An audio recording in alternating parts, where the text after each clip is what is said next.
regaining access to BuzzSumo. So long story short, I've now had so many free trials that it doesn't believe that I am a human anymore. So it's seeking all sorts of verification. So what I'm trying to do is trying to set up a second account that I can use for demonstration purposes here.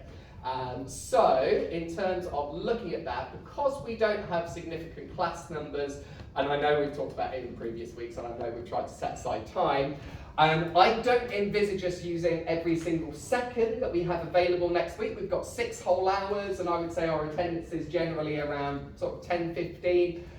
This class is designed for 30, 40 students potentially, so we should have a little bit of extra time there. But I'm going to need to find a fix to this. So I'll have a little word with maybe people at the university and see if they can open the purse strings a little bit and get us a version of this. It is relatively straightforward, so the idea is quite similar to SimilarWeb in that you sign up for an account, then you take a URL, a web address of a company that you're interested in, you input that web address into BuzzSumo, and then what it does automatically is it kind of scans that company's complete social media environment, and then it gives you a bit of information about the channels that they're using, how successful those channels are, whether things might be underutilized. There's some competitor analysis built into that too.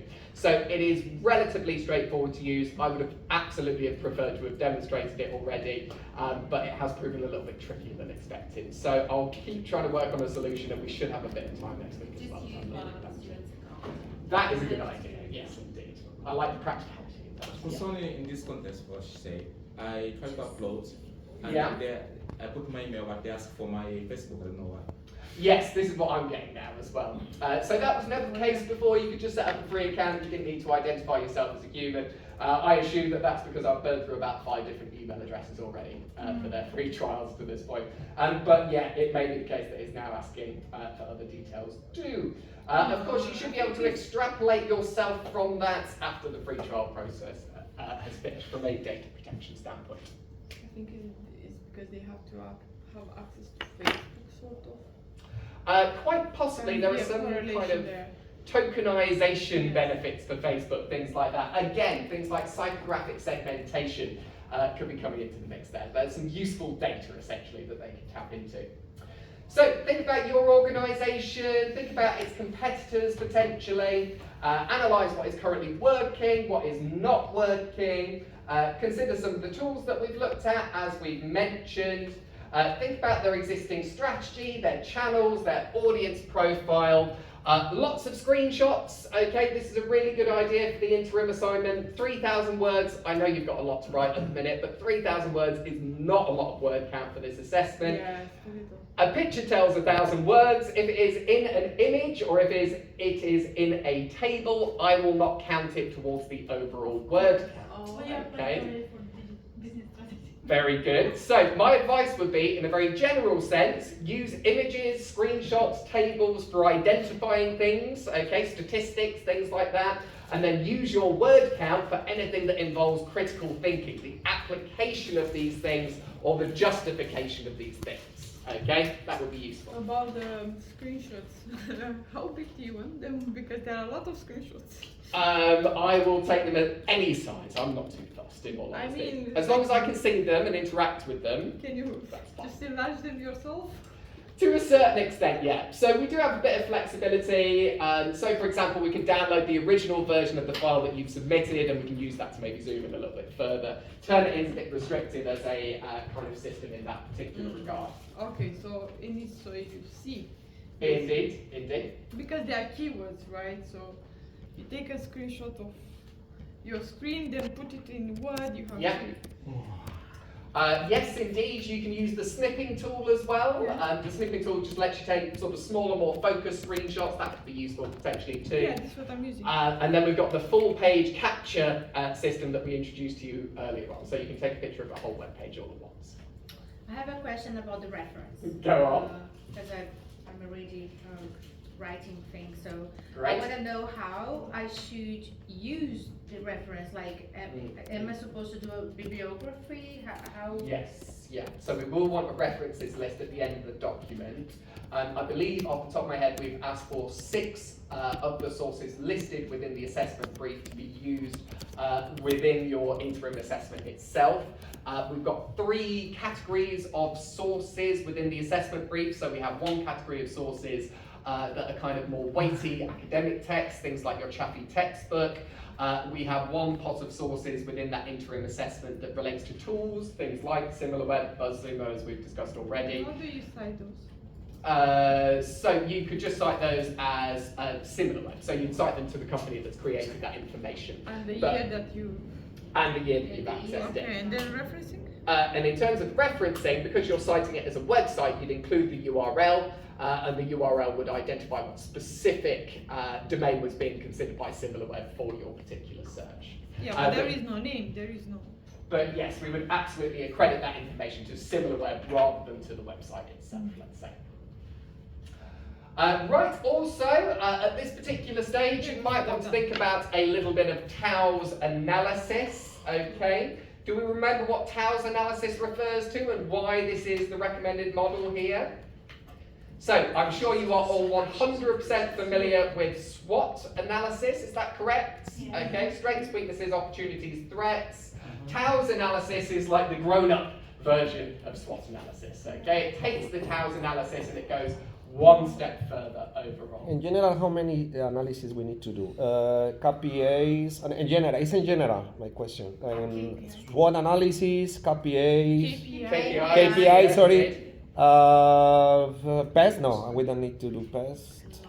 PEST, you could incorporate elements of PEST. I don't really want to see a It's table not with important, PEST yes. set out on it.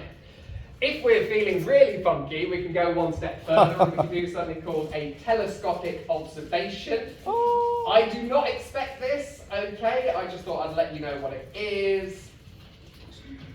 So to my mind, this is the kind of most advanced version of any of these analytical tools that you are likely to use. So this is a telescopic observation here. So as you can see, it considers all of these elements here: technological, economic, legal, sociological, competition, organisational, portfolio, internal, and cost efficiencies. And all of these are broken down using your SWOT analysis as well, okay? So this is effectively PESTLE plus a load of additional points in terms of the external environment, and then using that all through the SWOT analysis there. So that's one option for you, but the option that I recommend, as is set out in your Chaffee textbook, is the Tau's analysis. Instead of SWOT. Yeah. Instead of SWOT, because this goes 1 step further. So the advantage of the Tau's analysis is that it feeds in, feeds in directly to your strategy, okay? So by modelling out your information in this way, you get clear answers as to what you should be doing from a strategic standpoint. So here's an example of a Tau's matrix. You have the SWOT built into this, okay, so you've still got strengths, weaknesses, opportunities, and threats. The big difference here is the analysis section, what's included here, cross-references these things with each other, okay? So essentially, how do I use my company's strengths to take advantage of the opportunities that I can see within my particular industry? How do I use my company's strengths to mitigate for the threats that might be coming down the line for my industry? How do I use the weaknesses, or how do I address the weaknesses that I have with regards to my company to ensure that I'm better able to take advantage of the opportunities that might be out there? And lastly, what can I do to mitigate my weaknesses and my threats together in order to defend my company against things that I'm not good at and things that the industry is making difficult for me? Okay, so by working things out in this way, this gives you clear answers to what your strategy, your tactics, and your objectives should be. So my recommendation would be to use this probably within the needs and problems section. There is an argument to say you could use this within your strategy section as well. Okay, so once again, different routes towards the same endpoint. But I do strongly recommend that we're using this model for analysis within this particular piece of work. Okay. So Now- whatever we put in this table won't count as word count?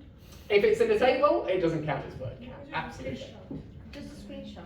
And just a word to the wise, I think most of the strategic outcomes that will be useful for you will probably come from strengths, opportunities, this quadrant here, okay?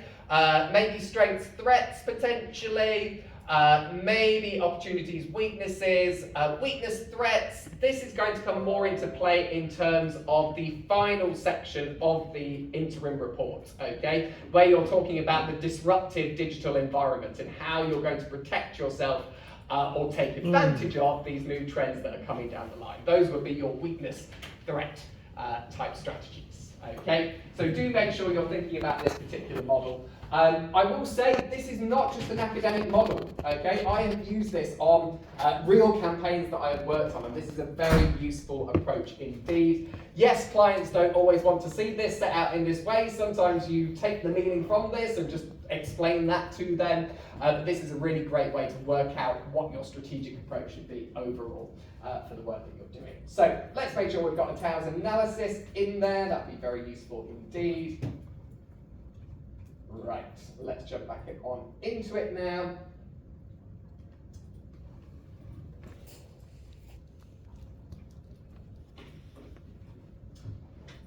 Okay, so we want you to include relevant specific goals for the digital campaign aligned with the organisation's overall goals and their invitation to tender. What are the two models that we could use for our objectives here once again, please? Smart. They must be SMART, so SMART is mandatory for your objectives. That means each of your objectives is likely to be about 2 or 3 lines long, potentially as a bullet point. That would indicate you've included enough detail there. What's the other model that we could think about there? 5S. The 5 S's, yes indeed. Now, the 5 S's is not mandatory. The advantage of the 5 S's is it encourages you to think more broadly about the objectives that you're putting forward.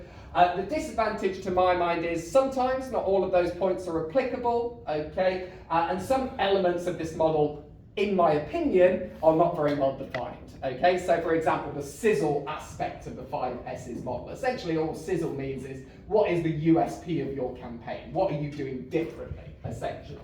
Okay. These two models do also work in conjunction with each other, so you could use the 5S model and just ensure that all of the objectives that you've set out are also SMART. But whatever the case is, you need to make sure those objectives are SMART for me, please.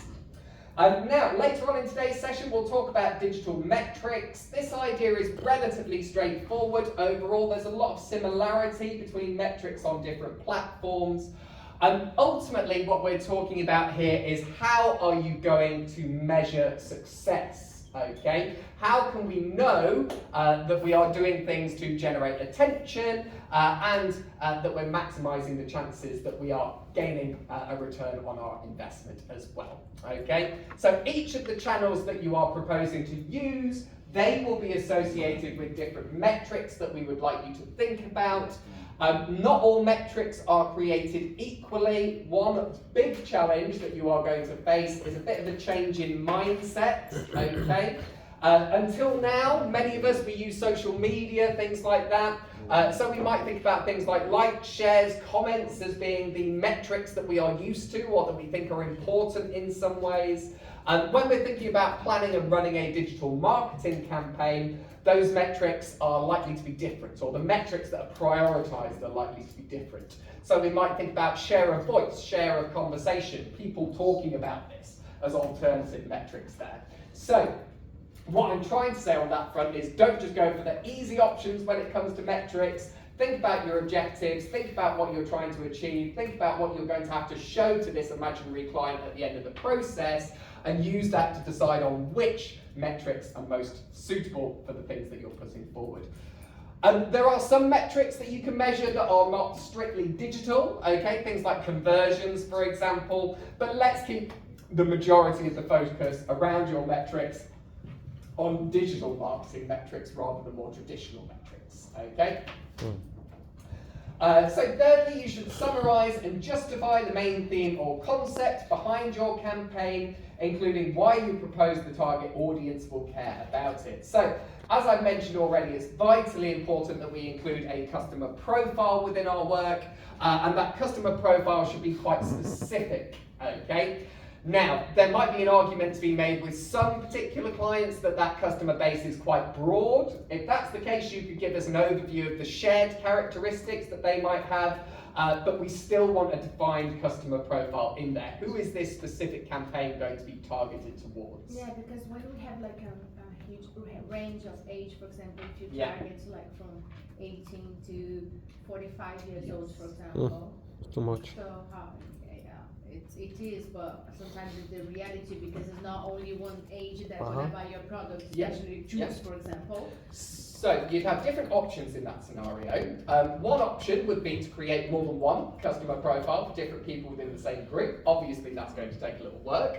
Another option would be to include maybe a short paragraph that says the kind of cumulative customer focus for this particular brand is men and women aged 18 to 45 in such and such a geographical region. However, this campaign is mainly going to focus on a particular demographic, and then you outline who that demographic is. Now, being that specific, even if it is the case that your campaign might be a bit broader than that potentially, that gives you so much more scope for justification. So everything you do from that stage onwards, your objectives, your strategy, your tactics, that all becomes justified in relation to the customer profile. So the customer profile is the reason why your objectives are X, your strategy is X, whatever it might be. Okay, so it's really important to have clarification regarding your customers from the early point there. So Extensio is the system that I would recommend using for your customer profiling. Canva is another option there as well. Indeed, yeah, there's so much that you can do for free on Canva, it's fantastic. So think about demographic, psychographic, geographic, financial, think about causal elements in there. I want to be able to feel like I have met this person by the time that I've finished reading your customer profile. Okay, that's how informed I should be as the imaginary client in this particular case. So based on your needs and problems analysis, you should summarize the main idea behind your campaign. What is the target audience? What is the USP or positioning of your campaign? So what are you doing differently to competitors or differently to what that company has been doing until now? Is there a particular theme for your campaign? So for example, last trimester, RSPCA was one of the client options that students had. And one of our students came up with a really nice campaign example called Pause for a Cause. Okay, it's in pause, dog hands, let's say, something like that. And the idea was that you could match up your hand to the paw of an animal, and that was meant to build connection between you and the animal itself, and then you get to learn more about the animal, and then you could sponsor the animal, things like this. Okay, so that would be an example of the theme that you might want to tap into here. Always throughout, okay, think about why you are doing these things, what is the justification for these things. All the things that you're putting forward will essentially involve spending someone else's money, okay, and using quite a lot of time, so you need to make sure that there is a reason for you to do these things. Think about your strategy. When you are talking about your strategy, remember there are two key models that we want you to consider. POEM, first of all, paid, owned and earned media. All of these should feature within your media landscape. And the RACE model as well. This is the sales funnel. This is very similar to IDA that you were introduced to previously, but modernized for the digital marketing space. We can always come back to RACE a little bit next week, potentially. I feel like it might be beneficial just to talk about that a little bit more. This is what we're going to talk about today a little bit more. You must include a proposed digital publishing calendar, including the channels that you intend to use, how these channels are going to be scheduled. They're not necessarily all going to line up with each other. Once again, you have to think about how these channels are typically used. You need to think about who is going to be responsible for each of these channels. So you can imagine yourself as an agency or something for this purpose. Say again. Gantt chart would be very useful for this indeed, though there are other models that we could potentially look to adopt here too. You may also opt to include a proposed budget that is within your content calendar itself, or you can put that budget forward separately. Okay, and we'll look at both of those models today. Once again, paid, owned and earned media. We do have every single trimester, maybe only 1 or 2 students, and I would guess these are the students that aren't attending class regularly, only focus on social media. This is not a social media assessment, okay? The whole point is that you can manage this multi-channel digital environment that we've been talking about there. So you can think about Gantt charts for this. There are other templates that you can also look to use here too, some of which we'll look at today. Towards the end of your document, you're going to need your 3 to 5 mock-ups of proposed content. These are some examples of things that you can do: landing pages, email copy, PPC ad examples, social media posts, content marketing examples. As we saw on Tuesday, there's a whole world that sits around that. That could be a blog, a guide, something of that nature. Targeted keywords, that should be formatted as a list, and I would like to see you tell me how those keywords are going to be used as well, not just a list of random keywords with my brand name bunged in the middle there. And ultimately, this should help me, the imaginary client in this case, visualize your campaign in a really strong, concrete way. Okay, so for example, if your campaign is mainly based around video marketing, but with some social media and blogging elements to support that video marketing, I would expect to see an example video marketing resource or something associated with that, an example blog, and an example social media post. Okay, because that would line up with the approach that you're looking to adopt there. Any questions on the examples at all, or what we're going to do to configure those? Would more examples score more marks, or does it depend on the quality? Quality is key here. Essentially, what I'm thinking about most when I look at the examples, firstly, you know, the caliber of the example itself. Has the student created it themselves? Have they demonstrated creativity in terms of the composition of this thing? But ultimately, in order to move up into those top marks, I want to see that this lines up really neatly within the strategy. So I should be able to take one of your mock-ups and essentially lift it out of where it is, go and look at the content calendar and the strategy that you put forward earlier on, and I should be able to say, okay, this content example fits in here within that overall content plan.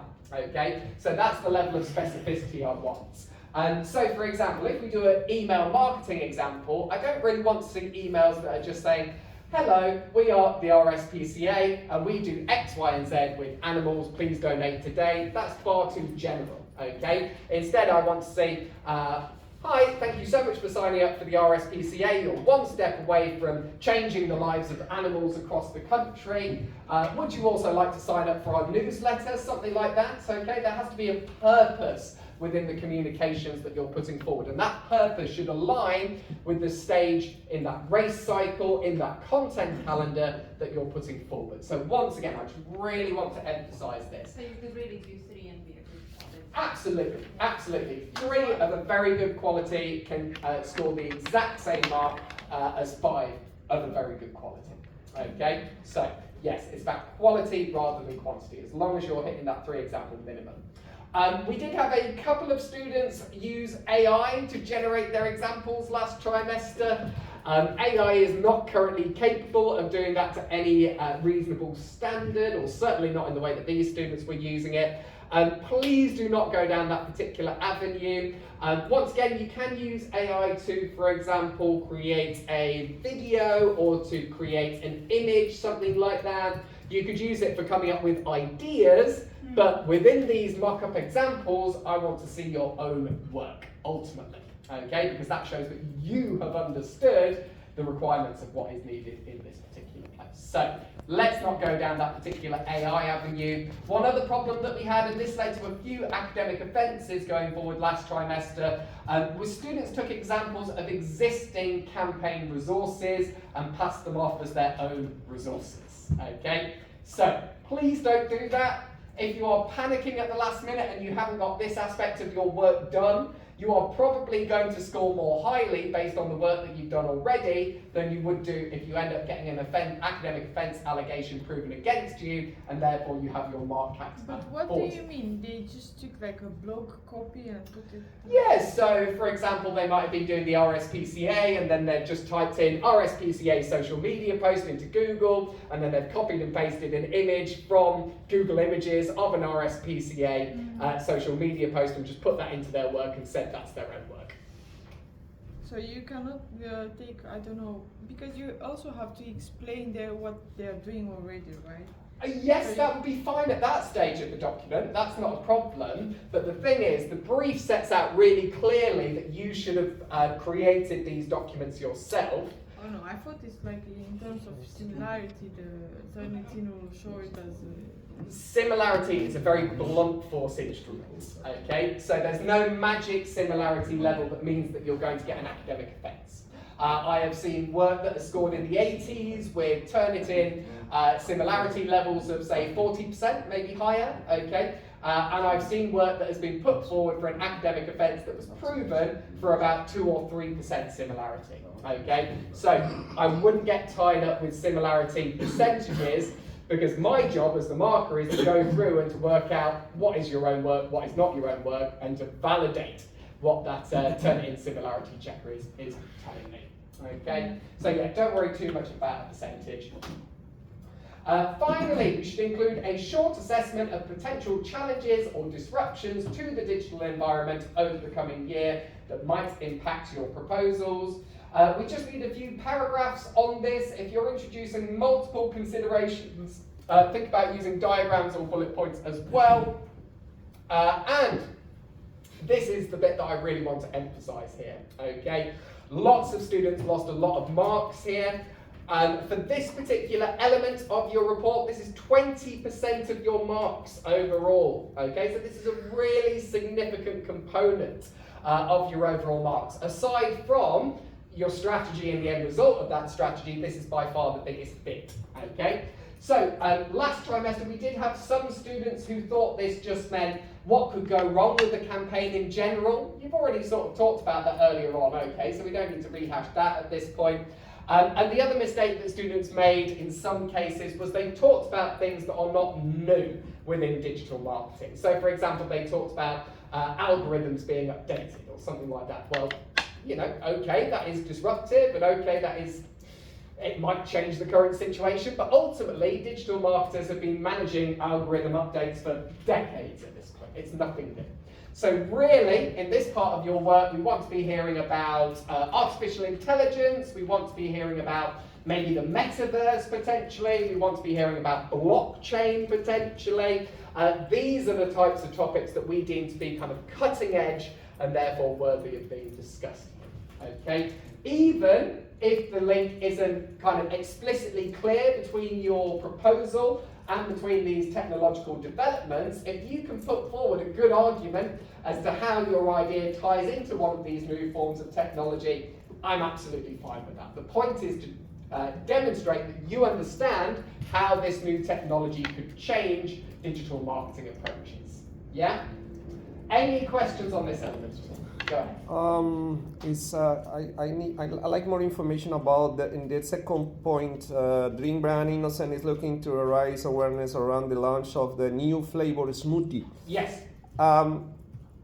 We can talking about one existing flavor smoothie, or we need to create the new smoothie. Yeah, I was about to ask that as well. So, because this doesn't tie to a particular product that Innocent has released. So, I would say it would be best if you look to come up with an idea for a new smoothie format, essentially. Okay? Don't spend too much time on that. Okay? You are not being marked on the launch of a new product or a market expansion activity. You're being marked on the digital marketing element. So yeah, just come up with an idea that you think might be relevant.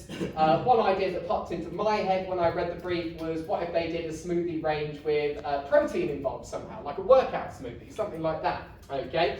But yes. For example, we mentioned the flavor. We should mention, right? Just give me a very brief overview of what the product is, just enough for me to understand why that strategy is suitable for that product, essentially, just to justify your approach. Ben, Yes. that is actually there's something asking, asking us the problem is about the website. Everything No. is not about the particular smoothie or juice. So when I start to write, all the campaign is supposed actually to show the problem in general, how we can improve the company to have, let's say, a better, I don't know, So the end social result. media to be better, but not for particular, but for every Yeah. all product what they have it. So we don't want to go down the road of thinking about their business from an operational perspective. So for example, we're not going to comment on their logistics or their suppliers or anything like this. So the problems and the needs that we're identifying should be things that could be solved or supported in some way by digital marketing. So it's all about their promotional approaches within the needs and problems analysis, essentially. Yes, but it's about all the company, everything what they have, coconut water, juices, smoothies. No. No. So you don't need to deep dive into all of them. I would say you want to do a general needs and problems analysis for the company as a whole and what they're doing in terms of their marketing efforts. And then maybe think about that more specifically in relation to the product that you're looking to put forward, but don't worry about doing a deep dive in relation to the other products. It could be the case though, for example, let's say they launched another smoothie range 6 months ago, and that smoothie is doing really, really well, then maybe you could use that as like a little mini case study and say, well, they've used this approach 6 months ago, it seems to have worked.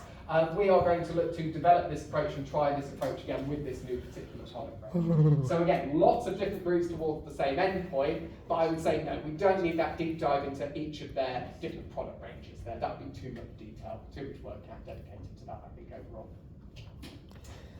Go ahead. So on the first part, we need to do need problems analysis. Yes. Audience, right? Yeah. Audience. In here, do we find out who their current target audience is, right? That would certainly be helpful. Yes, indeed. Yeah. And So you then could look at. move on to the campaign that proposes the new audience or new product and briefly describe the new audience and so on. Is it already based on the data that you gather from the current audience? And because, for example, the drink company, their biggest audience, they say 75% of it is from 25 to 50. So they really have a big gap from youngsters, right, to 18 to 25, and then 60 onwards. So can really target those for the new, from an age demographics perspective, or new flavor, blah blah. And still. So, I think what you're saying is to what extent should there be alignment between the existing audience and the audience for the new product range that's being launched? And the answer is that there doesn't have to be really any alignment between those elements. There's likely to be some alignment, but on paper there doesn't have to be. So we used Twinings as a company a couple of trimesters ago. And Twinings is quite an old company. Their typical audience is older women, essentially, who were, drinking these English breakfast teas and Earl Greys and things like that. And the new product that they were launching at the time was a range of herbal teas. And the audience for herbal teas was quite different. It was much, much younger overall. So yes, it was still female leaning, but ultimately the age demographic was decades difference between the two. So in those cases, what I encourage students to do was to establish their existing target audience, who their campaigns speak to now, and then establish, using the customer profile, who the target audience would be for this new campaign. And then within the strategy and tactics and objectives, your argument is essentially, how are you moving this company from the old target segment to the new target segment? What new has to be added to the mix, or removed or changed potentially, to make that messaging suitable for a different group of people at that stage. So you're completely right. I'd like some analysis of what their existing audience is, but then I'd like a really clear indication of who the audience is in relation to the new digital marketing efforts. So again, one mistake that students have made in the past around audiences, SimilarWeb, really useful for this in its own way, though it could go much deeper in terms of insight. The audience section there will tell you about the demographics and the ages of the people who are taking part in these things at any given time. Geography as well.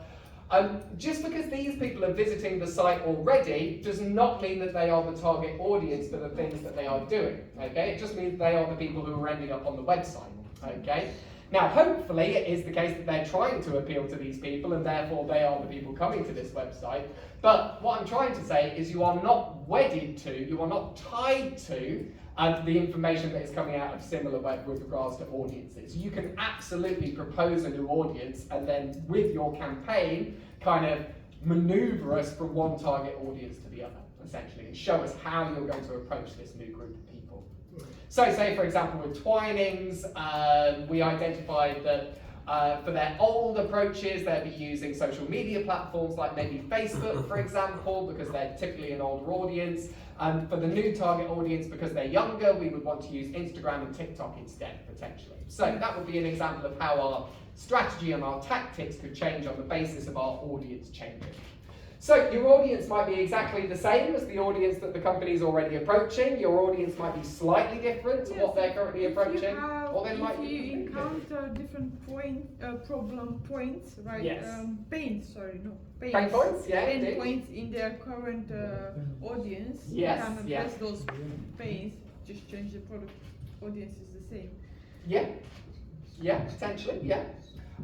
So once again, there are 1,000 different routes towards the same endpoint here. Yeah, there are lots of different ways. Ultimately, I want you to show me that you understand how these things fit together. If audience is From the a same, do we need to introduce a new audience? Before what, sorry? So, if you identify a pain of the Yeah. current audience, right? Yeah. I did that. So, can the audience be the same?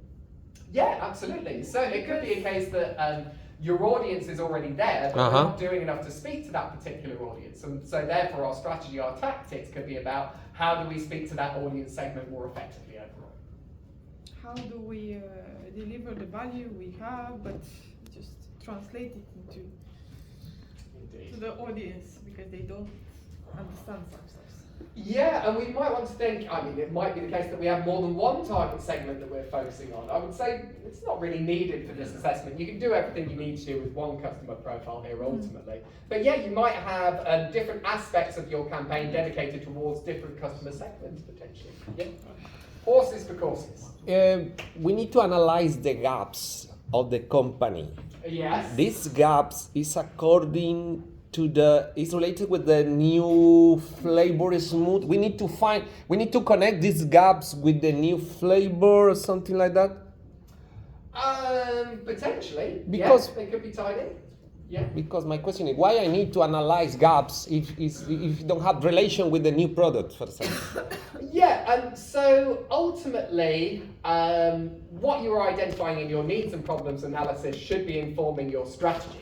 So if you identify a problem and you think that problem is going to have absolutely zero bearing on the new campaign, then I would say talk about something else instead that is going to have a bearing on that campaign. So yeah, if you're identifying that there's something there that is irrelevant to the argument that you're going to be making from that stage, then that's fine. So say, for example, you did some social media analysis and you found that they weren't using YouTube or Instagram, and then as part of your campaign, you were recommending that they used Instagram, but you don't think video marketing is right for them, you would talk about Instagram as the thing that's missing there. You wouldn't really need to talk about YouTube because it's just not going to be relevant to your efforts.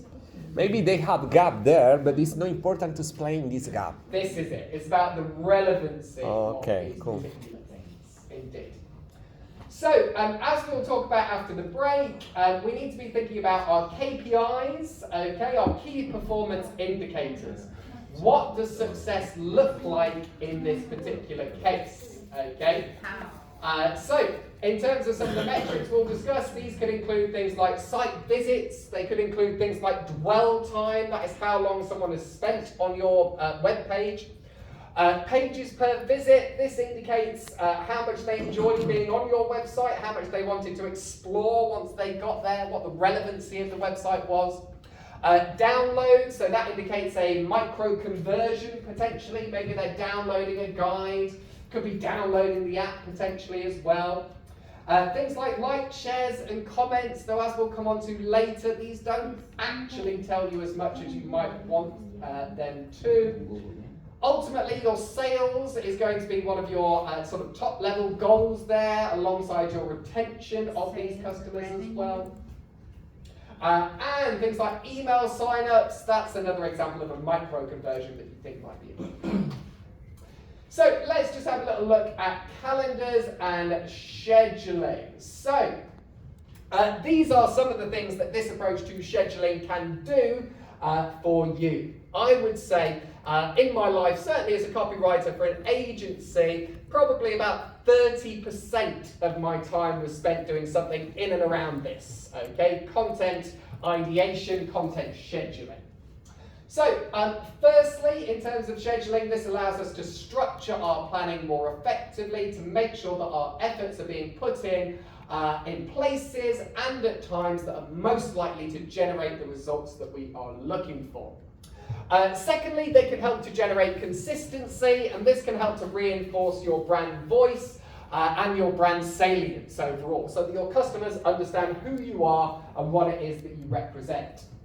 Thirdly, this can help to generate strategic alignment. This can mean that the actions that you take tie into the things that you want to achieve, okay? There is never enough time in the digital marketing world, so you need to make sure that the time that you are spending, time management here, is being spent effectively. In terms of time management, this tells you what you need to do and when. There are also some significant time savings that you can generate by grouping activities together, meaning that you're not having to log in, log out all the time, meaning that you can focus on one thing and develop an idea in full rather than jumping in and out of it. More effective collaboration, this could be within your marketing team as part of the organisation potentially. This could be between your marketing team and other staff within the organisation. We talked previously about how marketing teams are increasingly sort of partnering up with customer services teams in order to find out what's making our audiences tick. Or this could mean more effective collaboration between different groups and agencies. So maybe it is the case that you are a partial service agency. You are working on the blogging for this company, but there's another another digital marketing agency working on the social media for this company, and therefore there has to be alignment between the two in terms of the things that you're saying and how you're saying these things. Resource and role allocation, so this form of planning can help you work out who is doing what and how much you need to invest into each of those areas. Resources, ultimately, money. Let's just make sure we've got everyone concentrated, please. Money is likely to be the ultimate resource in this particular case. However, of course, there are other resources that we might consider as well. That could be access to a particular system, a particular piece of software, maybe something like that. Adaptability, so when we plan things out clearly, that gives us some flexibility in terms of our approach. It means that we can change things up and do so in a meaningful way as well. Planning ahead in this kind of way also makes sure that we've kind of considered the full range of options out there as to the types of content that we might want to put out, and therefore we're more likely to generate a range of content rather than content on specific themes there. When we know what success looks like, we know how to measure it, therefore we can work out what analytics we want to look at, what systems give us access to those analytics, and how we want to manage those analytics as well. We can avoid things like duplication or overlapping of content, okay? We'll come back to the idea of hub and spoke marketing in a later session. Essentially, as we mentioned in the content marketing session, original research, original insights, these are the kind of gold standard of your content marketing activities. So rather than duplicating content, really what we want to do is to make our content go further, to create content that we can then divide down in lots of different ways for lots of different purposes. It can help you to plan on a more long-term basis, so you're not kind of panicking at the last minute and trying to drive traffic towards a particular landing page that might be associated with a particular thing that you're looking to sell at that moment in time, maybe. Instead, you can think about this maybe months in advance, maybe even a year in advance, to make sure that you are following an appropriate pathway to ensure you're achieving the results that you want to achieve at the time that you think you should be achieving them. Keep in mind things like SEO when it comes to long-term planning, okay? If I want to have a really effective, highly optimized space within my website in time for an initiative that is happening in 6 months' time, I need to start producing that content right now to make sure that it is gaining the authority that it needs by the time that particular event is happening. Okay, so we need to think ahead with this. Enhance creativity, so we can have lots of different people looking into these systems, okay, overlapping on these things. We can bounce these ideas around a bit more. We can share these ideas with our clients to get their spins on these particular things too. It is much more professional overall for all of the reasons documented here. Plus, you can communicate these things in much more of a professional way. And lastly, as mentioned in relation to time management, we can then look to automate tasks more effectively, to set things up in the background, set things up well in advance, and therefore maximise our time by grouping together activities more suitably. So, these are some of the reasons why we plan very clearly our digital marketing efforts. There are more reasons besides as well. Now, we mentioned at the start of the session that you're going to have to think about scheduling, and we want you to adopt a nuanced approach towards scheduling. So, outlined on the board here now, you have some of the options that you might want to consider that you could display within your content calendar to show me that you're thinking about this in quite a sophisticated way. Okay? Now, once again, the scheduling model that you select, this will be based largely on what it is that you're trying to achieve and how long you have set yourself to achieve that particular thing. But another consideration in the mix there is the channels that you are using and how we typically utilize those channels, okay? So, for example, with social media, we would expect to be putting out a social media post maybe every day, maybe every other day, something like that. For something like email marketing, we don't really want to be contacting people more than about once every 2 weeks because that would be considered annoying to those individuals. So, think about your scheduling in these 2 dimensions. What is it that you're looking to achieve and by when? And what channels am I using? And what is the best practice associated with each of these channels?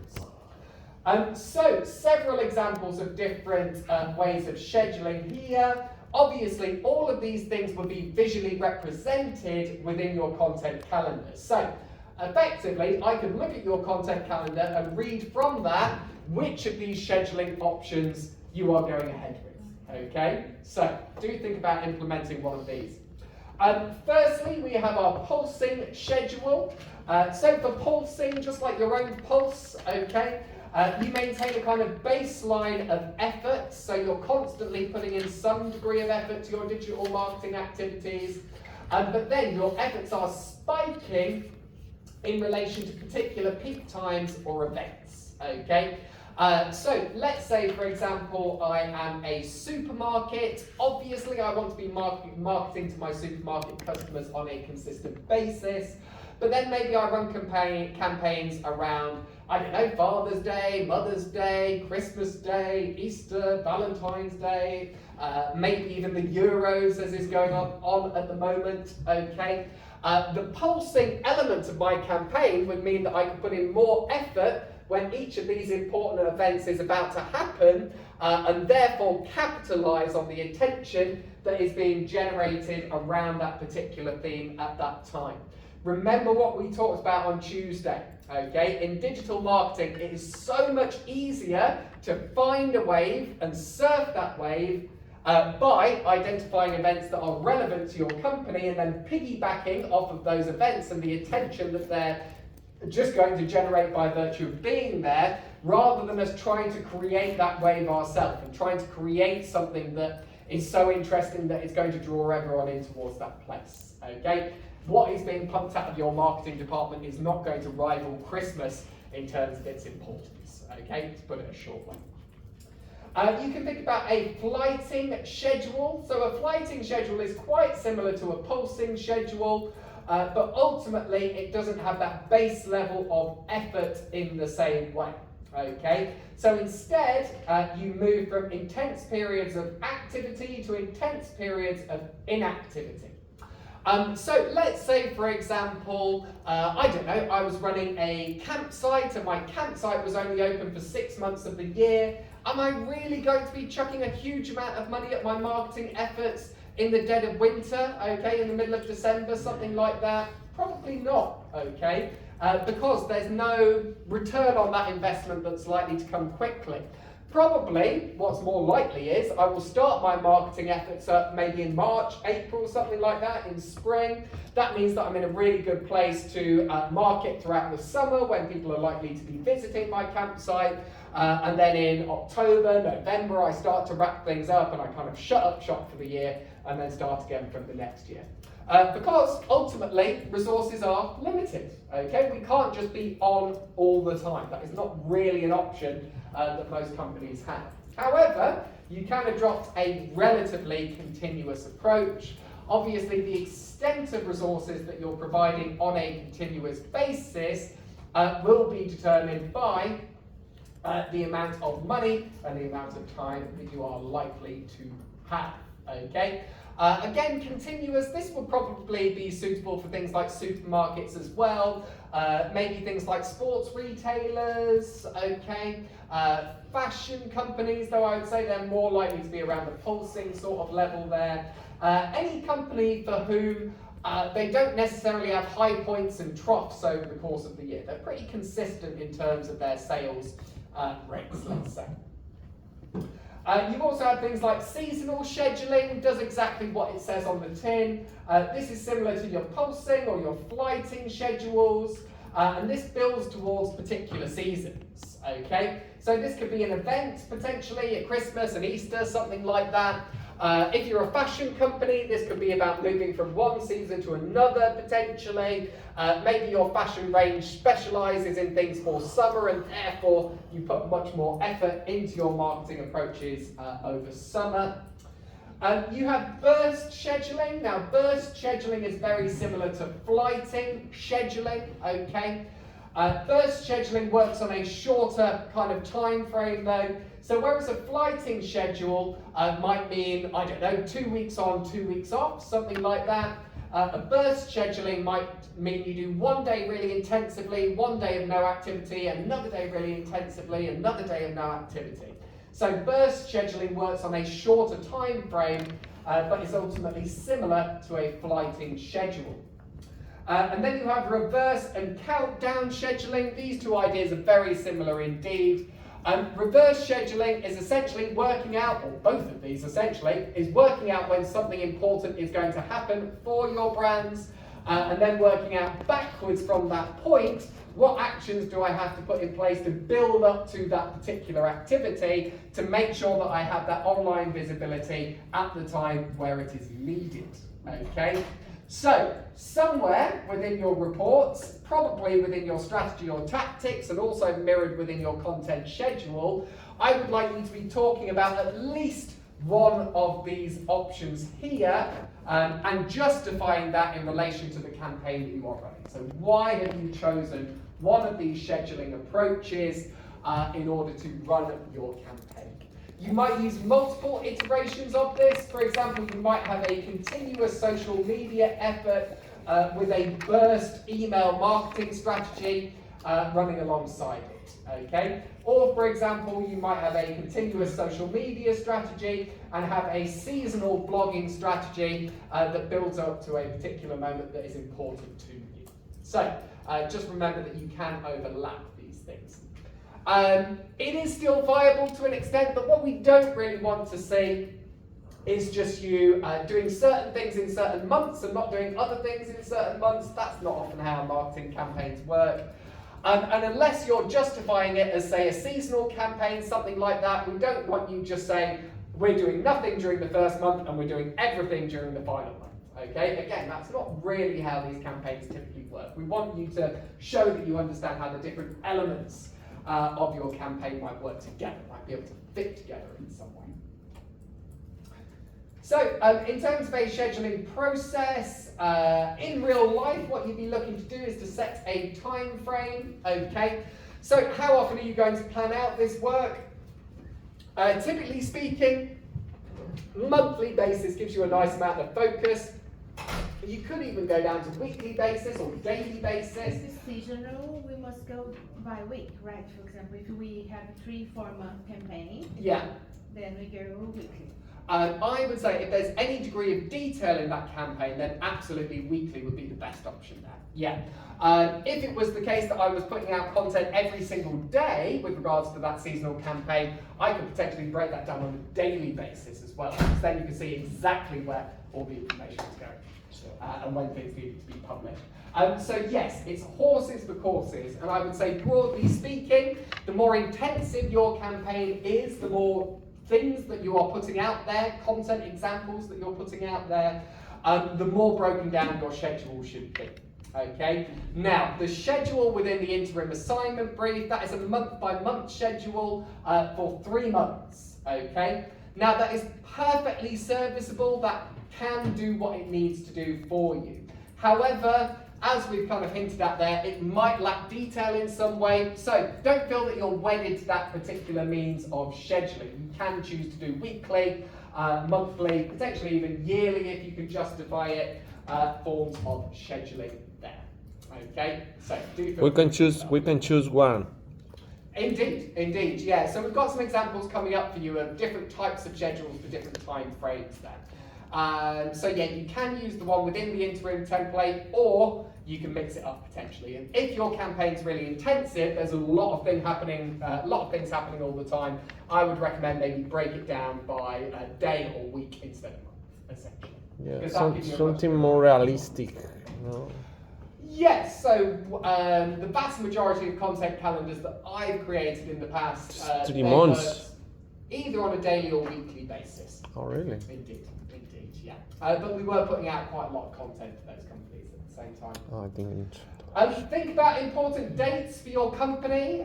Once again, these could be about things that are unique to your company. Maybe you're launching a new product range, maybe you have a company anniversary, something like that.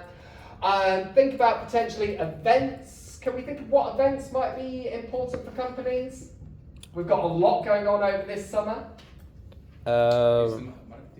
No. Say again? Elections?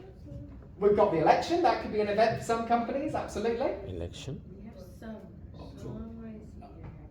Like they have some. Inverted commas, some. I was like me, like have a marketing team. You can go there and they. Yes, so it could be like a conference the company's attending, something like that maybe, or Job, another event they're hosting, potentially. October, they have some in England, I don't know how we call it. Yes, yeah. Halloween. We've Job. got Halloween. Halloween's a massive event for some companies. Say again? Wimbledon. Wimbledon, yes indeed. We know Now Robinson's. it's happening, the games. The games are happening now. Mhm. And we have the American conference as well, Yeah. right? I don't follow tennis that closely, but I believe Not it's only around this time tennis, of year. it's, Job chose. Oh, the Euro tournament, that's going on at the minute. Yeah, absolutely, yeah. The Olympics, that's a big event for companies too, okay? I saw something in England when I came here. Yeah. The first time, I think in July or people ride bicycle around Without any clothes on? without any, some of them they don't have. Indeed, yeah, I've seen I saw that. the the marathon, the naked, Oh, The naked bike ride, Not yeah. especially, not like this. Yeah, I can't say I've ever attended, but yes, this does take place. I believe it's a charity thing. Yes, I think. something like that, yeah. Raises money. They often bike through London, all of the free newspapers, they love picking up on it. Yeah, absolutely. Say if I was a fashion company that was operating out of central London, I could have that as an event in my calendar and say, well, now you're done dressing down, why don't you dress up? Okay, and something else instead. Job chose. Say again? Job chose. Job. For example, some companies open place and in a Stratford shopping center they put stands there to the week job show, something like that. Is they offer, they put a stand and they offer jobs for Yeah. people. Maybe. Let me check. Maybe. Certainly things like trade shows, these could be big events, okay? So let's This is a big say there was a big digital marketing trade show that used to be on at the Excel. I believe it was kind of April, May time each year. So that would be a really big event for our agency's calendar because we would want to show that we're plugged into the industry and kind of talking London to them Job as well. Show. The what, sorry, say again? London Job Show. Oh, okay. Yeah, potentially. So, for example, if I was in recruitment, Something like that, yeah. something like that, Yeah. that would be a really big. The companies put the stands there and they show offers for work or something. Yeah. There's another big one as well. This one comes up surprisingly often, especially in the B2B space. What are the two inevitabilities in life? Taxes, death. Indeed, Death, death and death, taxes. yeah, Okay. sure. So, self-assessment tax returns. What is it? March, April every single year. I would add a third one. Say again. The third Oh, one. the Marcos. Oh, what's the third one? Change. Oh, okay. Yeah, I'd agree with that. Yeah, absolutely. And so, if you think about, Yeah. They celebrate a lot Father's Day. indeed, yeah, And you can do this event because they came family with children and everyone, and for sure they don't have big event there. Indeed. They don't have just something small, because the children see you and they will want to play. Yeah, bad influence, absolutely. And what happens every year in September that matters to thousands, millions of people around the country? September. September. This one's surprisingly big. Yes. What is beginning of school? Beginning of school, yeah. Back to school is a huge event for companies. So let's say I'm Asda, I've got my George clothing range. I'm going to probably sell maybe 40, 50% of all of the school uniforms that I will sell over the course of the year in August to September. So therefore, I have to make sure that my marketing is absolutely ticking along as it should be by that particular window. Okay. Say again. It's the best clothes. Indeed. So think about key events. Also think about things like holidays, national holidays, things like this. Bank holiday. And a word to the wise, one great resource that you can look at in this particular regard is awarenessdays.co.uk, I believe it is. Okay. And on Awareness Days, that lists all of the kind of major initiatives that take place over the course of the year, health initiatives, civil rights initiatives. So it would cover things like National Dementia Awareness Day, it would cover things like Pride that's currently going on at the minute, things like that, okay? All of these things will be listed there. And that tells you, that's your warning for where these waves are coming and how big these waves are likely to be, and then you just go and pick which waves you want to go and surf, okay? So essentially a website like Awareness Days communicates to you exactly where there's going to be a lot of traffic in the near future, potentially. So yeah, for each company these things are different, quite distinctly different. You need to think about what events might be important to this company or to the target segment that you are focusing on there. Online content themes and strategies, so establish an overarching theme for each month or quarter to maintain consistency.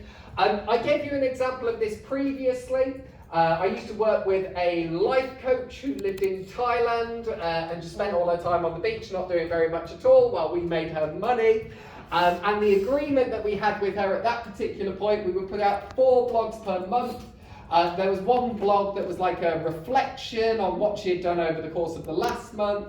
There was one blog that we put out that would be a kind of yoga or exercise regime, something like that. There would be one blog every month that we would put out that would be a healthy recipe of some description, and there'd be one blog that we put out every month that would be a kind of travel blog, something like that. Okay, and the agreement was we would put out one of those every single month, and that would interest all of the target segments that she was currently looking to approach. Okay, so think about grouping themes together that you feel might be important for your target audiences there, and think about how regularly you might want those themes to appear as well. And then allocate content types. So you'll probably come up with different ideas for concepts. You might do some keyword planning and identify some keyword terms that are regularly used. But that doesn't necessarily determine what that content is going to look like. Is it going to look like an article, a video, an infographic, or where that resource is going to be hosted? So is it going to be hosted on your website? Is it going to go on YouTube? Is it going to go on Instagram? Is it going to be sent out via email? Okay, so at this stage, start to decide which channel is most suitable for each. I would say that works in some cases, but not in all cases. I'm dealing with a company at the minute, actually, that adopts that exact approach. And I was kind of interested in a way, because they're a very professional company. They're largely B2B with a bit of B2C. And they have 2 social media channels, X and LinkedIn. And I honestly thought they would be streets ahead on LinkedIn at that particular moment in time. But they're getting far more engagement from Facebook than LinkedIn, even though they're offering as much more B2B than B2C. And they push all of their content out across both channels, but they get much lower engagement on LinkedIn overall. So currently, one of the things that I'm trying to work out is, why is this content resonating so much more on Facebook than it is on LinkedIn? Stay tuned. So yes, I would say you're not always looking to push out content across all channels. This ties into the idea of hub and spoke marketing that we mentioned earlier on, and again, I'll try and set aside some actual time for this, but I'll just give you an example here, okay? So the idea with hub and spoke marketing, let me just put something up on the board, because this might help you in terms of your scheduling as well. Are they targeting on Facebook individuals or companies? Or? I'm still at the early stages of analysis. I think generally they don't have a very advanced approach towards what they're doing, so I think they're just kind of trying things out and seeing what sticks. So when I'm talking about hub and spoke, I'm talking about a marketing campaign that would look a little bit like this, okay? So you have your central hub within the center of this, and this is going to be a significant, weighty piece of content. Okay, it should do everything that content should do, as we established on Tuesday. Hopefully it's original, hopefully it provides value for the end user, things like that. So for this aviation recruitment company that I've mentioned to you previously, we would run white paper based campaigns, okay? So the white paper, they were anywhere between about 3,000 and 10,000 words in length, depending on the example that we were creating. So that would mean effectively that the company would be paying for my time for a full week, for maybe two full weeks overall, okay? So that's thousands of pounds that they're paying out to have my unshifting attention from what they're doing for an amount of time. So they need to get value from this piece of content that they have created. And yes, while the white papers did well, you can get more value if you then subdivide that and break down that content into different formats. So we would have our white paper, and that would become our hub. We would have one spoke, and that would be the landing page for the white paper, where we'd be directing traffic to then bring them through to download the white paper itself. Then we would take the white paper and we would chop it up into lots of different bits on different focuses. So then this spoke, and this spoke could all become different blogs that we have created on the basis of the information that was included within the white paper. This spoke, this spoke, this spoke, and this spoke, these were all social media posts that we also got out of that white paper on the different themes that we've introduced. Maybe a statistic, maybe a quote from one of the participants, something like that, okay? Then maybe this spoke and this spoke. These are different infographics showcasing some of the different statistics that we've put out there. Then maybe this spoke, this spoke, and this spoke. These are all email marketing examples that were sent out to promote our white paper, again, using statistics and ideas from that white paper as well, okay? So therefore, out of one piece of content that I have created, I have suddenly generated 15 different pieces of content in total, and the goal of all of these surrounding pieces of content is to, just like a wagon wheel, drive that authority back to your central point to make the landing page with the white paper on really powerful from an SEO perspective, and therefore that makes your website more visible, attracts more visitors, and therefore increases your profitability overall. So when you are thinking about your scheduling models, you might also want to think about the hub and spoke model, because this can help one piece of content go much, much further overall. So you get more bang for your buck, okay? You don't have to spend as much money to generate additional resources here. Okay, so I'm mindful of time, but I would like to wrap up on this before we break today. So we've talked about these bits. Make sure to kind of close the loops on the actions that you are taking.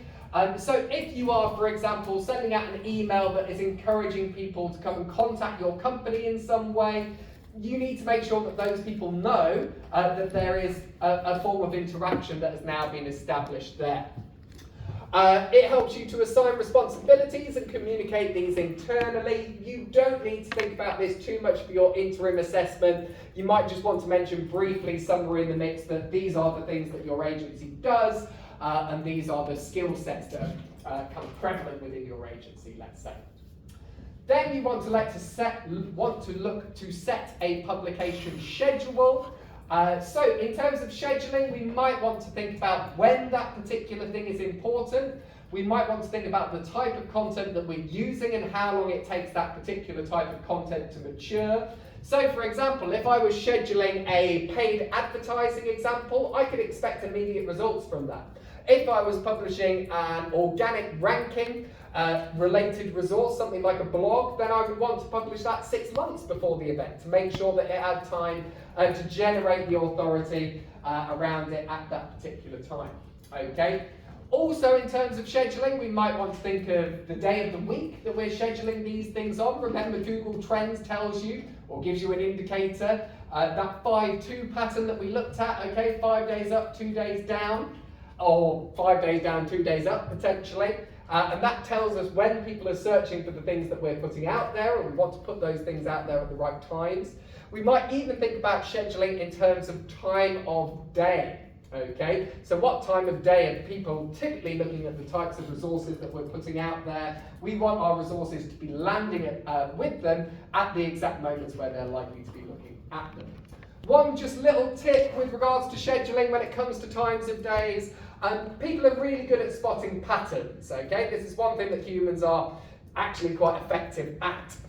So if you have all of your posts automated to go out at, say, 9 in the morning, your audiences will very soon recognize that and realize that you're automating your marketing processes.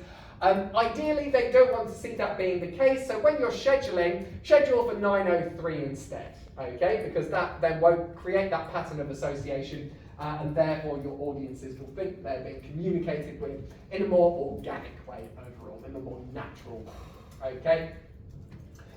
Think about the tools you are going to use to schedule all these things up, how they can be used to save time, and what tools you will need to perform specific tasks there. And look to tie this into your sales efforts as much as possible too. Much of this we've discussed already. Make sure that you're monitoring competitors as you go forward, okay? Just remember that as you are adaptable in terms of your campaign approaches, so are your competitors. So I've had situations before where we've done a bunch of competitive analysis, we've gone out, we've got some really good results from a campaign, we've gone and done what the competitor has been doing better than they have been doing it, gaining additional visibility, and then the competitor has recognised this, changed their approach, and suddenly they're catching up with us and maybe even overtaking us once again, okay? So just remember. If you're in the pioneer, they were. Exactly. So there can be this toing and froing in this particular regard. Everything in digital marketing is iterative, so you should be measuring very regularly, working out what works, what doesn't work, A/B testing, things of this nature in order to work out what you need to be doing more of. That gives you a degree of adaptability and flexibility, and ultimately we need to be tracking the budget to make sure that our money is going where we said it would go. So we're going to park this video for the time being. Yes, it is very interesting indeed, but it's beyond the scope of today's session, I'm afraid. So this is Neil Patel right here. He's a very important voice within the digital marketing landscape. And this is a great example of how you can plan a batch of content all at the same time, rather than doing it as individual posts. In terms of scheduling tools, these are some of the main examples that you would be thinking of. In my experience, primarily, Google Calendar can be really useful. The benefit of Google Calendar is that it is universally used, okay, ties into a Gmail account, things like that. Trello can be absolutely fantastic, though some of its competitors are now kind of stealing ground on it as well. Has anyone used Trello at all? This isn't only digital marketing, this is more project management we're getting into here. So for Trello, essentially, you have a range of different stages for your project set out across your lateral axis, and then along your vertical axis you have all the people involved in that project. And as the people move through the different stages of their project, they move themselves forward in the mix there to show where they are up to within that particular project. So it's a great way for coordinating groups of people all at the same time.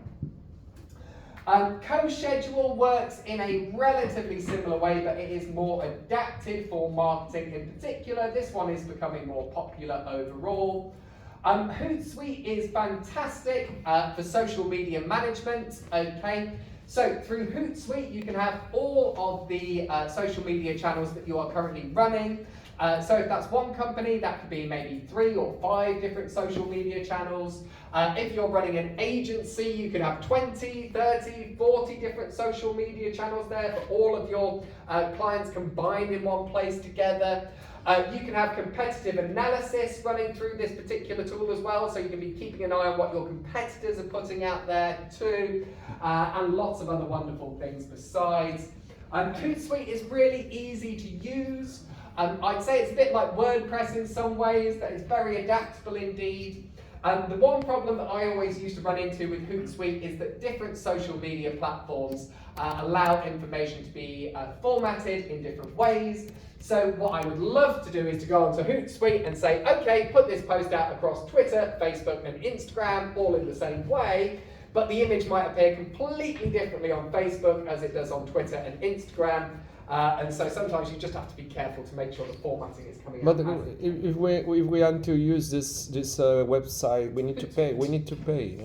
Yes, because I see here 500 per year. Indeed, indeed. This is aimed more at companies. I believe there used to be a free iteration. Certainly, I would pay to explore it. I don't know. Asana? Asana I've not used too widely, but I believe it works in a quite a similar way to some of these other examples. Is this a system that you've got experience with? No, I saw it in like job requirements. Okay, okay. Hootsuite don't have the free version or. Anyway, I'm not gonna use that in that site. I've used Adobe Express. What? Which one? Adobe Express. Okay, okay. So What? it allows you Hootsuite? to format No, where? the format of the video, social media posts according to The platform. platform. Yeah. Also, it has editing of pictures, post creation, video editing in terms of add a song or cut here there. So it brightening sounds- and contrast and stuff like that. I mean, that would be really useful. This is filling in the gaps that Hootsuite wasn't the last time I was using it, certainly. Buffer is another big name in this regard. Okay, you will see Buffer referred to. They publish a lot on digital marketing as well, so they do a lot of insight-based stuff. And then HubSpot is a real one-stop shop. Okay, there's very little you can't do with HubSpot. They have things around keyword planning. They have things around project management. You've probably noticed, don't worry about it, that there aren't the same provisions for checking the mobile optimization of websites using Google as they used to be. I was trying to rectify that myself the other day. HubSpot was the answer that I found. That was the best free option that I was able to interact with. HubSpot. No, Buffer. Oh, Buffer, yeah, Buffer does a little bit of everything. Yes, indeed. Email scheduling is probably going to be MailChimp, though you might well be using HubSpot as well. All of these systems work in a similar way.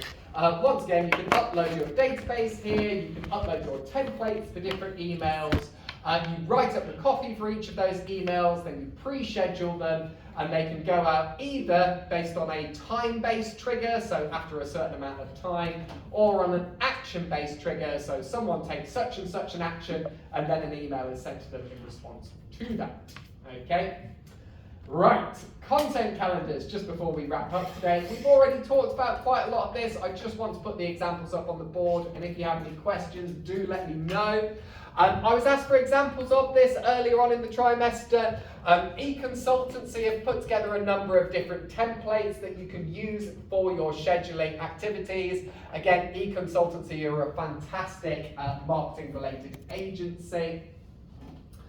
So in terms of models you can think of here, have a little look at some of these models.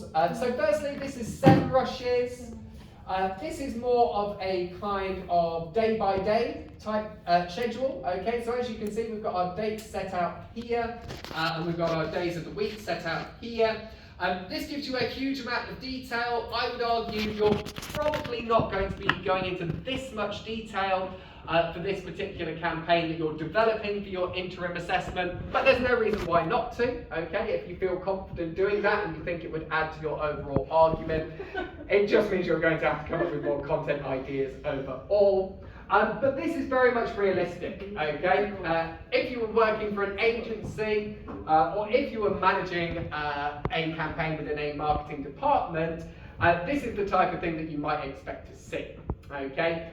Some more advantages, we have the links, so we know all the assets, all the images and graphics we're going to be using in these things.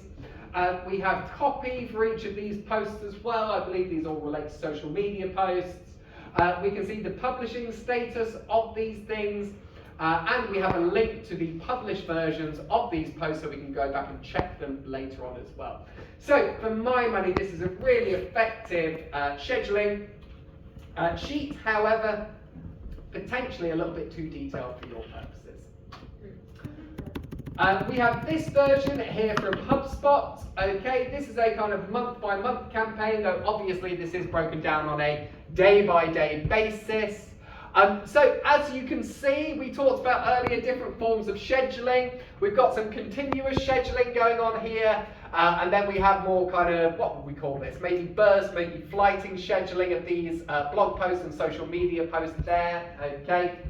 Now, on the plus side of this, it sets out in a really graphical way, in a really visual way, what you are doing each day, okay? So it's quite easy to follow from a project management perspective. The downside is, certainly within this example, you're not getting a lot of information about the specific posts that are going up there, okay? So I couldn't tell you on this basis exactly what is going to be happening on each day. Now, of course, you could use this kind of template, and then rather than putting holiday blog post, you could put 10 Christmas tips to maximise your turkey this Christmas, something like that, okay? Instead, you could put a post title there, rather than a description of what this post is. What is the link to find this template? It's all in our They're all in the 6B slide deck. slide. Okay, cool. Oh, So we have our next example here. Okay, this is from Backlinko. In this particular case, it's not necessarily sort of time related in the same way. As you can see, it's not really timed to any specific time frame. One of the advantages of this is the extent of detail that you get through this. Okay, you can see exactly what these things are about. You can see who is responsible for what. You can see the purpose of the post that you're putting forward. And this would be a potential option for you in terms of your campaign. Though I would say if you wanted to go ahead with this, make sure you're including a scheduling element within this template too, so that we can see when these things are going to be coming to the fore. That will help to communicate much more than is currently communicated.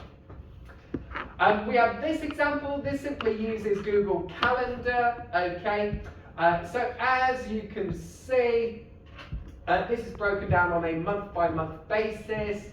Again, advantage of this, you're getting a full year of content displayed all in one place.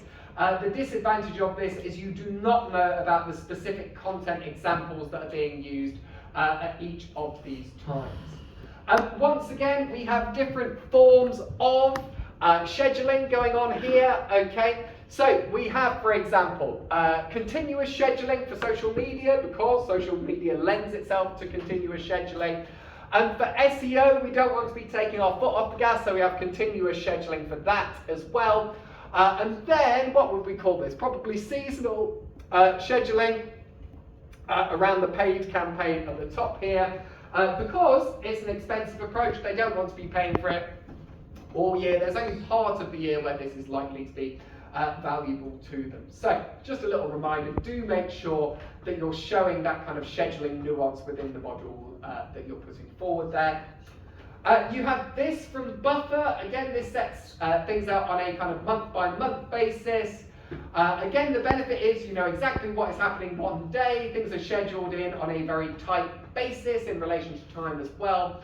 The disadvantage is you don't really know what is happening in relation to each of these points here. Okay, I would say, again, this is probably not that suitable for your purposes for this assessment, though there's no concrete reason why not. And this is an example that Chris created in the past for a campaign that he was involved in. Okay, this simply uses Microsoft Excel. So as you can see, they've broken this down on a quarter by quarter or month by month, I believe, basis. As you can see, they've associated this with a campaign. They've identified the activity that they're going to look to undertake. And they've identified when they are doing things and when they are not doing things. As you can see, there's an element of continuous scheduling here. There's an element of burst scheduling here as well. And maybe even an element of potentially seasonal scheduling there. Maybe countdown scheduling there potentially. Once again, this doesn't include much detail surrounding what posts are being put forward and when. You don't have to go into huge amounts of granular detail, but it would be nice to have a rough idea of how things fit into your overall approach. Okay, so once again, 1,000 different routes towards the same endpoint. The example within your particular brief, within your template document, is also absolutely viable there too. So we're just going to wrap up on this very briefly. I think this is really straightforward. I don't think we need to spend a huge amount of time on this, okay? This is an example of a budget that you could look to put forward for us, or you can look to integrate this within your content schedule and just have an extra column saying how much each of those things are going to cost over the defined time frame. If you're choosing not to go into that particular direction, this is a really simple budget model that you can use. So we have our different pots of financial requirements here. We have our team-related costs, our media-related costs, our agency-related costs if we're using an agency, and the cost that we're paying out for using different tools in each case. We break this down for the duration of the campaign. In this case, the campaign lasts 6 months, so we've got 6 different columns here. We plot out exactly how much we are going to be paying out for these things in each month. Then we add them all up across each row to give you a total for how much you're going to spend on each thing. And then we go down our final column, and that gives us our total spend that we are putting forward in relation to this campaign. Lots of different ways that we can do this. You could either do this on the basis of how much these things are likely to cost. So, for example, if you were looking to use Sprout Social, you could go and find out how much a Sprout Social subscription cost and use that amount there. You could do this on the basis of how much they've spent on previous campaigns. You could do this on the basis of how much their competitors have spent on previous campaigns. You can, but it has to be realistic. Okay? So, unless there is significant justification, you're probably not thinking in the millions for this campaign. I would say a realistic figure could be anywhere between about, at the absolute bottom end of the spectrum, maybe 10,000, all the way up to maybe 100, 200,000, something like that. But your return on investment has to be more than your investment. need to calculate the return on investment as well. I would recommend thinking about the return on investment, yeah, because that will provide justification for the efforts that you're putting forward. So, sorry, could you just ask that question once again, I mean, please? depends how big is company. Indeed. For example, for innocent like Coca-Cola and Indeed. they can spend more. So Innocent has money. So yes, the amount that you spend will also be determined by the company type. If it's a massive transnational corporation, yes, you could argue for putting forward several £100,000 of marketing budget there. If it's a little small company, then no, you can't argue that case, okay? It might also depend on the type of company. So if this is a typical e-commerce company or commerce company of some type, then yeah, they're likely to invest a significant portion of their budget into marketing. If you are marketing on behalf of a charity, then you are going to be very restricted as to the amount of money that you can spend, because you have to then go and tell people who are donating how much of their money actually goes through to the end cause, okay? So if you are a charity and you're spending 40% of every pound that someone is donating on marketing efforts, that is going to put people off donating to your charity again in future, even, and this is where a lot of argument is happening at the minute, even if the 40% of that donation that you're taking is generating an extra 70% overall, okay? Even if you're taking away 40p and putting 70p back in the mix, people don't want to feel that their money has gone on anything other than the cause that they feel that they are supporting. If you are selecting a charity, then I would say be mindful of it, absolutely, because a charity is not going to want to spend as much money as a Innocent backed up by Coca-Cola. Okay? So, do we feel we need any more clarification around budgets here at all? So many, but well, just one question. Yes, go ahead. All these templates Yeah. that you just showed us, we need to add all of them in our. Not all Or of we them, need one. we pick the ones that we think is more Yes. adaptable for what we're gonna be showing, right? Absolutely, Okay. yes, you've hit the nail on the head. So, Well, I don't there are know, kind it's of better two- to ask, right? Yeah, To be yeah, yeah. sure. oh no, I agree. Yeah, we if need you're to have unclear clear. about anything, please ask. Don't ever suffer in silence. That's what I'm here for, okay? So, let me just open up the template for you quickly. No, not that template. I'm the one that we just discussed that is in our. Oh yeah, but we do already In have an our equivalent. slides, Wait. in the slides, 6B. In the So slide? we just saw. But we can use this template. No. No? You I'm can talking use about the this template. examples that we have here. We have many examples proposed. Yeah. For the campaign marketing plan, buffer, Yeah. all we just saw. So all of the templates we just looked at, they all do this, essentially. And why you showed another template? In this template, we have clear all information. Examples. Well, for my money, I don't really like breaking down campaigns on a month-by-month basis. You're absolutely welcome to do so. This is just my personal preference in this case, because I like that What detail. would you say? Daily, weekly? It I'm depends going on Depends. the The purposes. size of your campaign, if you're gonna do like an 18-month campaign, it's better go by month. Probably, right? yeah. But if you're gonna do like 3 to 4 months, weekly would be. If, for example, you're trying to build interactivity on social media and you think that every day you're going to be going out and communicating with people in a two-way dialogue on social media, you're probably going to want to break this down on a day-by-day basis because you're taking those actions every day. If you're only putting out, say, a video every month and a new blog every week, then absolutely you could do that on a week-by-week basis because you don't need any more detail than that necessarily. But how many you want to see there? How many columns covering the... It's about the duration of your campaign. And again, you can select the duration of your campaign. So, if you are just running like a little, I don't know, product launch or something like that, you're not really thinking, okay, let me just get down to nuts and bolts, put this really straightforwardly. I would say your campaign wants to run anywhere between 1 month and 1 year, okay? And within those time frames, it's absolutely fine. We have had students put forward 18-month campaigns in the past, and they were perfectly good, okay? They were fully justified. They did exactly what they needed to do. So again, it's about the purposes that you think this client needs in this particular case. campaign, but Yes. if you will use just monthly, it's not like you take some marks from. You would not lose any marks for going down this route. No, absolutely, absolutely. So I'll take the questions, then I'll just explain how this fits into what we were just looking at. What do you want? You want to explain or you want my question? I'll tell you what, I'll just explain quickly in case it answers the questions, but we've got time to come back to Because all I'm three lost of somewhere you. from the beginning. You may No, come on. No, not everything. The There's lecture's been something- recorded. The No, what last, I'm So, the last 60 minutes.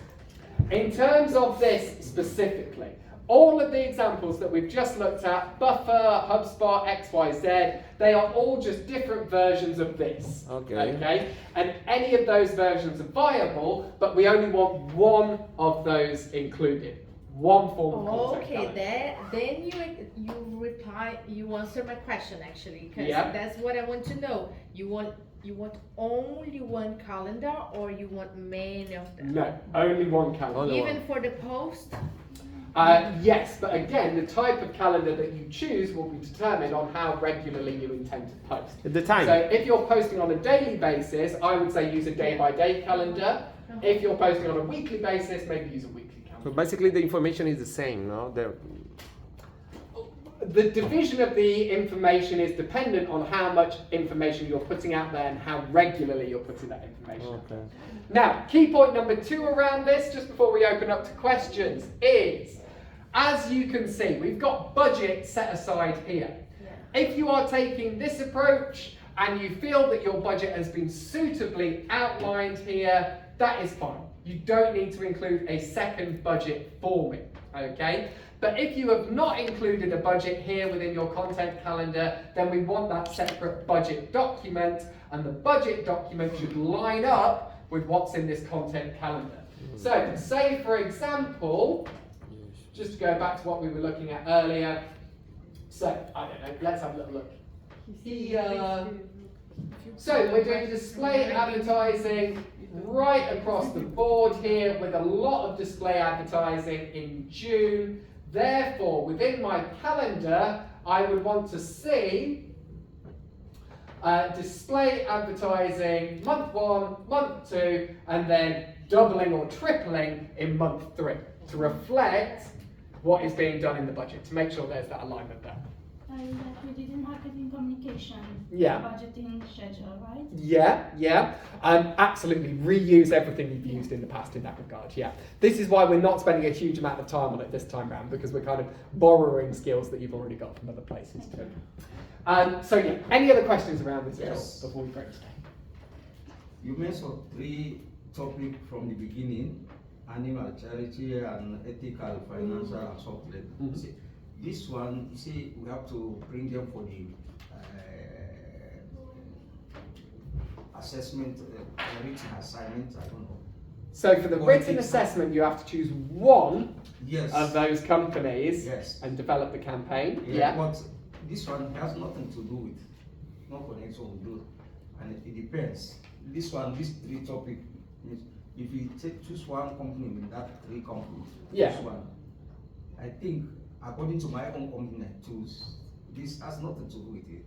No What do connection. you mean? So the idea is that all These 3 topics I told you: animal charity, ethical, financial, and mindfulness, something.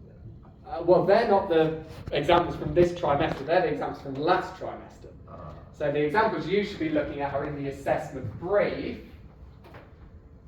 which you can find under assessment and assessment guidance here.